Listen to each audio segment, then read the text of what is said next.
Hello everyone, this is Shashank and welcome to Aishagi. So guys, in today's video we are going to talk about the President of India. So guys, if you are learning law, if you are a law student, or if you are preparing for some competitive exam like CLAT, IELTS, etc. So this video is going to be very helpful for you. So and also this video is going to be in Hindi language. And also don't worry if you are English speaking viewer. If you are English viewer, you can turn on the caption from here. So let's started. तो आज हम पढ़ने वाले हैं the president of India के बारे में। तो ये बहुत ही हेल्पफुल होता है जो बच्चे लॉ के स्टूडेंट हैं जो कॉम्पिटिटिव के लिए तैयारी कर रहे हैं। तो ये काफ़ी इंपॉर्टेंट टॉपिक माना जाता है क्योंकि इस टॉपिक से कई बार क्वेश्चंस आ जाते हैं। तो इसलिए ये मैं वीडियो बना रहा था कि आपको पूरा जो टॉपिक है वो एक तरह से रिकॉल हो जाए या फिर आपसे बहुत कुछ नया सीख सकें। सो पीछे जो आवाज़ आ रही है गाइज, यहाँ पे कंस्ट्रक्शन काम चल रहा है तो प्लीज़ उसे इग्नोर कीजिएगा and I am sorry for that. So for this being said let's get started.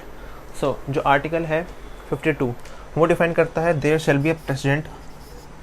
तो आर्टिकल 52 में दिया हुआ है there shall be a president and article एक और आर्टिकल इसके साथ ही आता है आर्टिकल 53 क्लॉज 1 जो ये बोलता है जो प्रेसिडेंट है वो यूनियन एग्जीक्यूटिव का हेड होगा, ठीक है। और ये भी कहता है जो भी यूनियन की एग्जीक्यूटिव पावर्स होती है ना वो सारी प्रेसिडेंट के पास होती हैं। चाहे तो प्रेसिडेंट उन्हें खुद यूज़ कर सकता है, चाहे अपने किसी सबऑर्डिनेट के थ्रू से यूज़ करवा सकता है। सो जो प्रेसिडेंट होता है वो nominal, titular, unreal and de jure head of state होता है।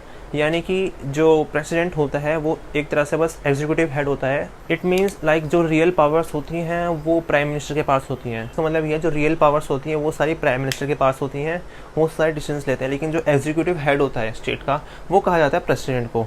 इसलिए इनको nominal, titular, unreal, de jure head of the state भी कहा जाता है। Now let's talk about the qualifications of president of India.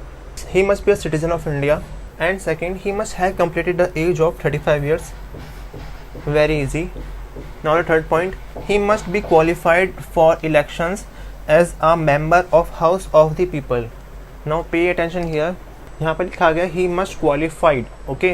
यहाँ पे नहीं लिखा कि he must be a member of the House of the People. यहाँ पे लिखा he must qualified for election as a member of House of People. Now इसी में second point है he must be registered as a voter in any parliamentary constituency. मतलब किसी भी parliamentary constituency में वो एक रजिस्टर्ड वोटर होना चाहिए। So here the last point says he must not hold any office of profit under the government of India, government of any state, other और local authority subject to be controlled और administered by any of the government. So यहाँ पे ये कहना चाहता है कि वो कोई भी ऐसा प्रॉफिट का ऑफिस होल्ड ना करे जो गवर्नमेंट ऑफ इंडिया के अंडर हो, गवर्नमेंट ऑफ स्टेट के अंडर हो, कोई भी अदर और लोकल अथॉरिटी जो कि कोई भी गवर्नमेंट उसे कंट्रोल या उसको एडमिनिस्टर कर रही हो।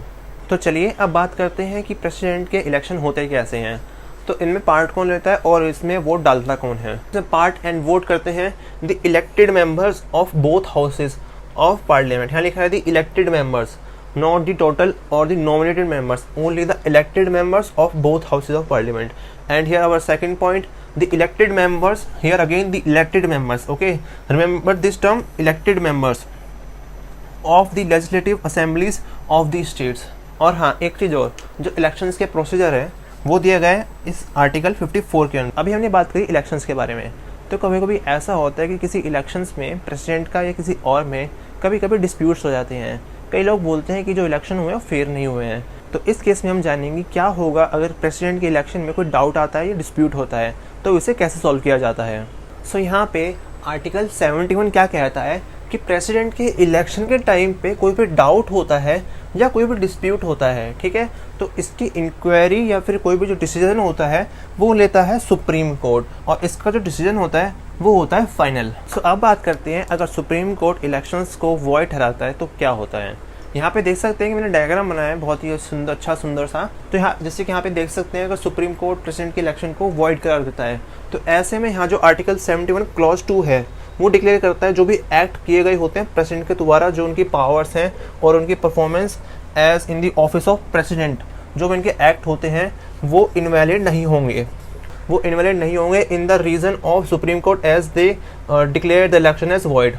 अगर उन्होंने इस इलेक्शन को वॉइड डिक्लेयर कर भी दिया हो तो इस टाइम पीरियड में जो भी एक्ट किए गए होंगे ना उस प्रेसिडेंट के द्वारा वो इनवैलिड नहीं होंगे। इम्पीचमेंट के बारे में बात करने से पहले इन दोनों आर्टिकल्स को एक बार देख लेते हैं। सो आर्टिकल 56 का कहता है अगर प्रेसिडेंट कॉन्स्टिट्यूशन को वॉयलेट करता है तो उन्हें उनकी सीट से हटाया जा सकता है ठीक है, और उसे बोलते हैं इम्पीचमेंट। और उसका जो मैनर है हटाने का, the manner to remove the president, impeachment of president, वो दिया है आर्टिकल 61 में। ठीक है, यहाँ बोला गया है कि हाँ हमने हटा सकते हैं कि अगर वो कॉन्स्टिट्यूशन को वॉयलेट करते हैं तो उन्हें हटा सकता है। सो किस मैनर में हटा सकते हैं, सो ये है रिटर्न है इन आर्टिकल 61। यहाँ पर सबसे ज़्यादा पूछे जाने वाला क्वेश्चन ये है, जो प्रेसिडेंट के रिमूवल का चार्ज है वो कौन से हाउस में इनिशिएट करा जाता है, लोकसभा में या फिर राज्यसभा में। तो इसका आंसर है किसी भी हाउस के, पार्लियामेंट के हाउस में इसको इनिशिएट करा जा सकता है। और यहाँ पे ये जो चार्ज होता है, जो जिस भी हाउस में इसको इनिशिएट करा जा रहा है, वो एक रेजोल्यूशन की फॉर्म में यहाँ पर होना चाहिए। सेकंड पॉइंट ये है। सो यहाँ पे थर्ड पॉइंट ये है, जो रेजोल्यूशन है वो किसी भी हाउस में लाने से पहले उसके 14 दिन पहले एक नोटिस जारी करना पड़ता है, और उस नोटिस की एक्सपायरी होने के बाद ही जो रेजोल्यूशन है वो किसी भी हाउस में लाया जाता है। लेकिन यहाँ पे पॉइंट करने की बात यह है कि जो रेजोल्यूशन है वो रिटर्न होना चाहिए और ड्यूली साइन होना चाहिए by not less than 1/4 of the total members of the house. So चौथा पॉइंट ये है कि जिस भी हाउस में उसे इनिशिएट करा गया था, अब उस हाउस को उसे पास करना पड़ता है by the majority of 2/3 of the total membership of the house. So अब पांचवा पॉइंट ये रहा, अब जिस भी हाउस में उस चार्ज को इनिशिएट करा गया होता है और उस हाउस से उस रेजोल्यूशन को पास किया गया होता है, ठीक है, तो उसके बाद दूसरे हाउस का जो काम ये होता है उस चार्ज को इन्वेस्टिगेट करना। सो बात करते हैं छठे पॉइंट की। सबसे इंपॉर्टेंट पॉइंट है, इसमें कहा जाता है कि जो भी हाउस उस रेजोल्यूशन को इन्वेस्टिगेट कर रहा होता है, प्रेसिडेंट के खिलाफ लगे चार्ज को इन्वेस्टिगेट कर रहा होता है, अगर वो उस रेजोल्यूशन को पास कर देता है by the majority of not less then 2/3 of the total membership of the house, और फिर देन इस जो रेजोल्यूशन को इफेक्ट में लाया जाता है और प्रेसिडेंट को अपना जो ऑफिस है वो खाली करना पड़ता है। Hi guys, I am Shashank and you watching the Ayesha की।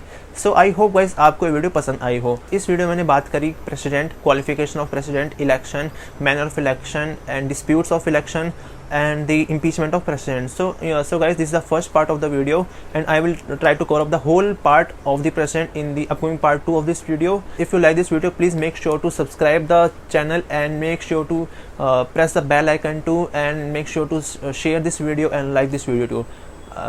Goodbye and stay healthy.